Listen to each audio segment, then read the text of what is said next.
Hello, my name is Adongo Bright Ada, a member of Team 5 and the Home Support Presenter for Week 2. So, what I'm supposed to present on is Chapter 1 and 12, Problem number 13 to 15. So, I'll be using Excel to give the tutorial and to show how to calculate the various statements. So, basically, I'm supposed to work on the income statement, statement of retained earnings, and that of the balance sheet. So, I have an Excel workbook here which contains 4 different worksheets. That's the requirements, income statement, and then the other ones. But I would like to use the second method, which is the connect, to make it simple for everyone to understand and also to go faster.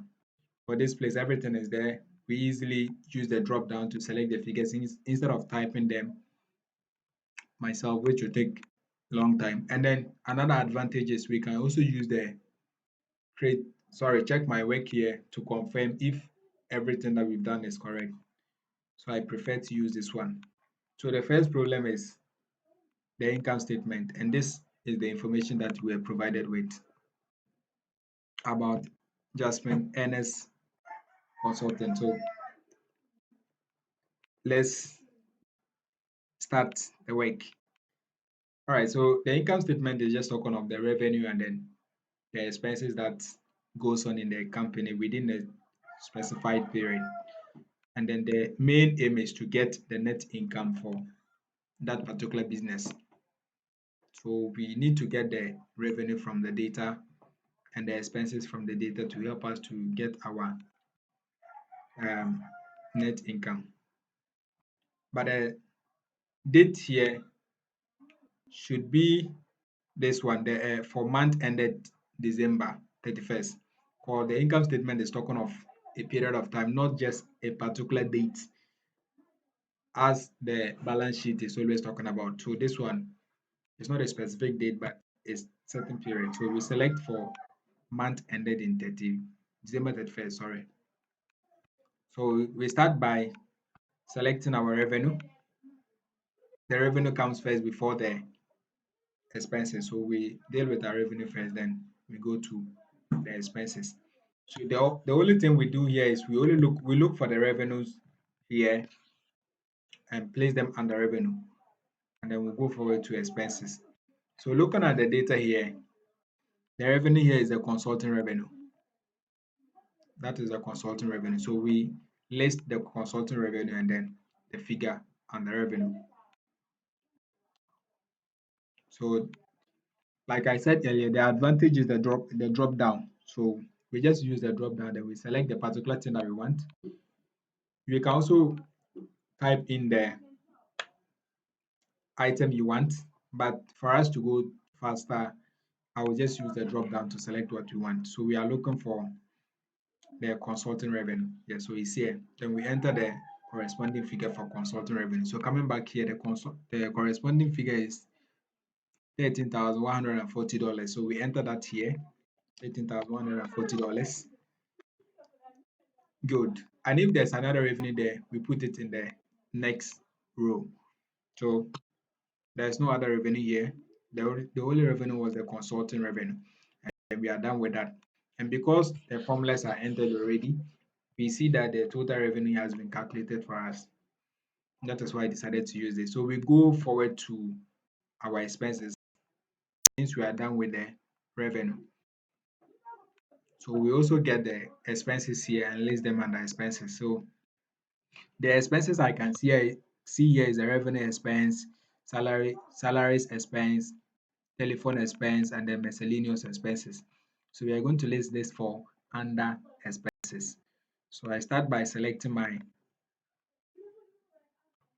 first expense, which is the rent expense. I want to do it in order so that I can track the figures to ensure that we get the proper figures here.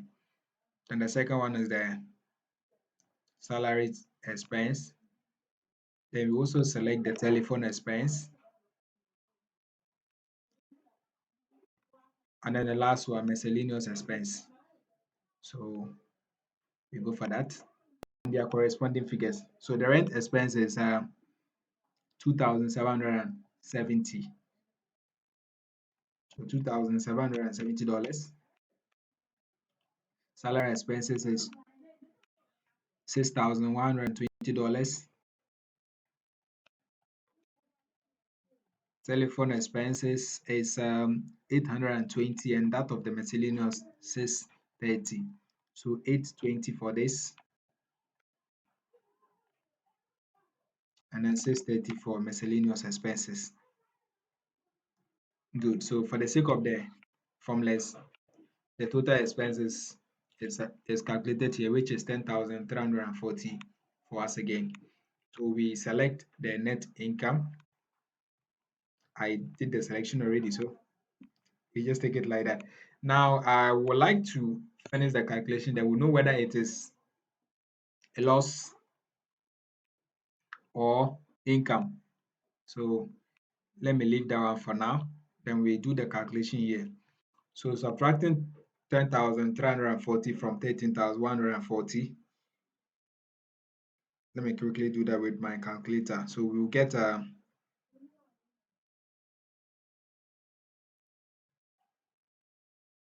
we get $2,800. Good. So this is a profit, and that is an income. So we can comfortably select our net income here, and then we are done for the income statement. So let me scroll down, then you look at everything, then we'll go forward.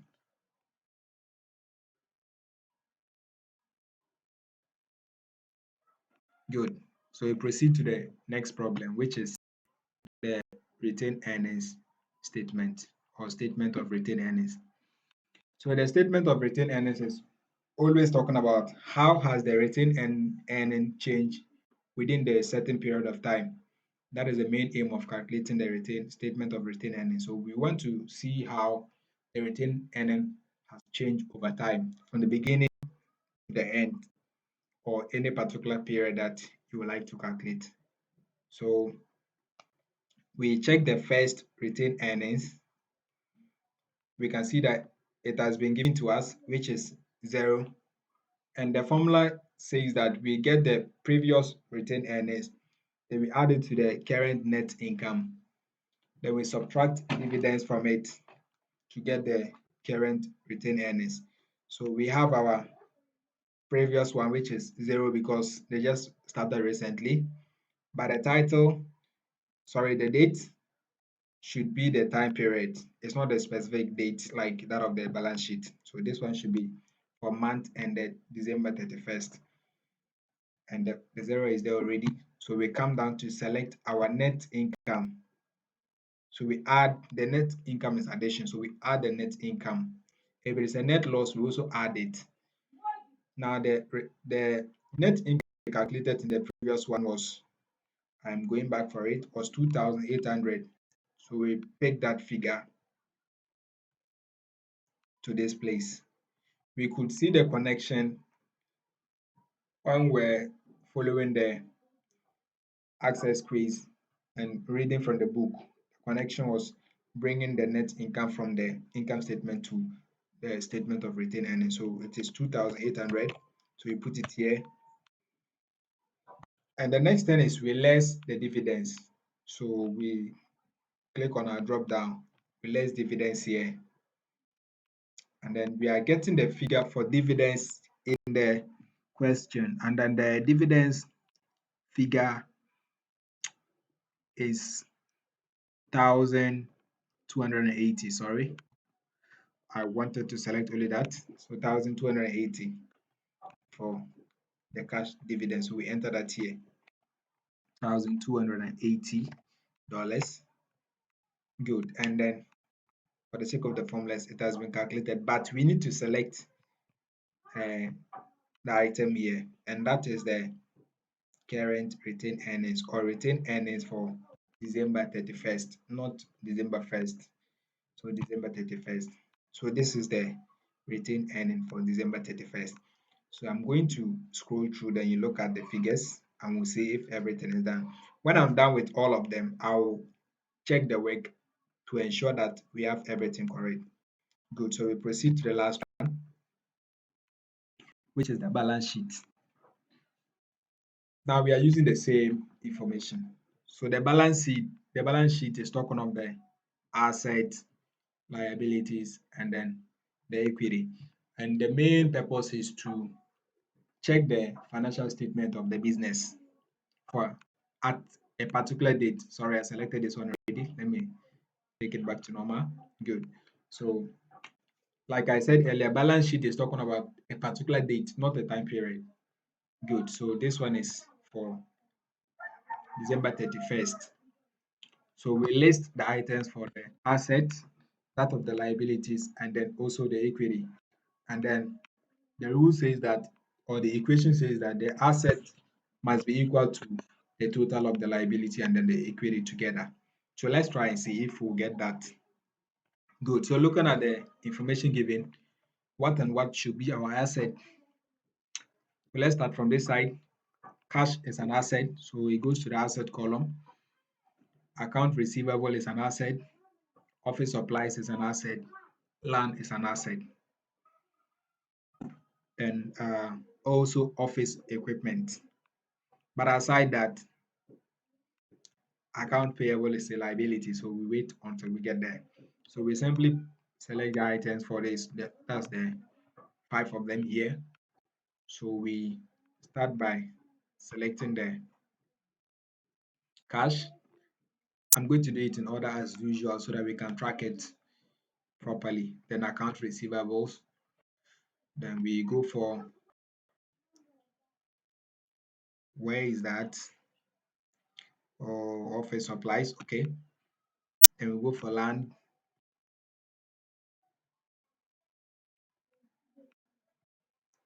And then our last one, which is office equipment. So we get the corresponding figures for this. So the cash is 13,840, $13,840. Account receivable is 13,140, 13,140. Office supplies is 2,530, 2,530 here. Land is 45,840. Then office equipment is 17,200. Good. So the formulas are there already. So the total is being calculated for us, but we need to select the item for the figure. So the item here is the total asset. So we are calculating the total asset here. We are done for the asset. So we go for the liabilities. And looking at the information given, the liability here is the account payable. Account payable is a liability. So we pick account payable from here, which is 7,810. So account payable, $7,810. Let me see if there's another liability there. Nope, we don't have any liability. So we are done for the liability section. Then we move to equity. Um, we move to equity. Then under equity, we have the common stock. We also have the retained earnings. We have retained earnings, but we need to pick it from the previous problem. So I'll go back for it. So we get our common stock here. Then we also get our retained earning. Let me put it there before we pick the figure. Retained earnings is here. Good. So the figure for the common stock is 83,220. 83,220. Then our retained earning, I'm going back to pick it so that we'll be sure we are getting the correct figure. All right, so the retained earning here was 1,520. 1,520. 1,520. Good. So we are done with that. So the next one is total equity. We have the total liability on top. So we come and get the total equity here. And the final one, the rule says that total assets should be equal to total equity plus liability. So we have to select total equity plus liability, or liability and then equity. It's all the same. Since it's addition, the one that comes first. Now we can see that the figures are the same. 92,550 and 92,550. So it has been confirmed already. But for the sake of clarity, let me just click on the check my work, and then we'll see the figures for ourselves. Good. So answer is complete and then correct. Everything is correct here. I'm going back for the problem 14. Problem 14 is also correct. The answer is complete and correct. Then we go back for 13 and we check the work. Good. So this one too is complete and then correct. All right. Thank you for following through. If there's any question, you can post it and then I'll see if I can help you answer them.